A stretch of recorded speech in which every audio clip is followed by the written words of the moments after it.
Mister, मला वर्गामध्ये इतके मार्क मिळाले होते की टीचरने सुद्धा म्हटलं होतं, "बाळा, आता बस कर." हं, मला तर आइन्स्टाईनचे थिअरम सुद्धा व्हॉट्सॲप मेसेजेससारखे वाटतात. हं. मग कसे काय व्हॉट्सॲप व्हिडिओ कॉलवर कोणाला तरी मित्र समजून मी ₹40,000 देऊन टाकले.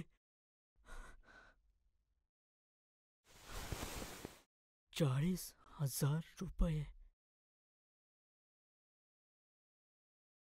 हे तर कोणासोबतही होऊ शकतं.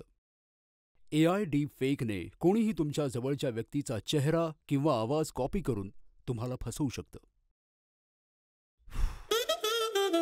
फायनान्शियल फ्रॉडपासून IQ नाही, फक्त जागरूकता वाचवू शकते. सतर्क रहा, स्कॅमर्सपासून सावध राहा. तुमचा फायनान्शियल डेटा प्रोटेक्ट करा. पहचान कॉल, बँक ऑफ बरोडाकडून जनहितार्थ जारी.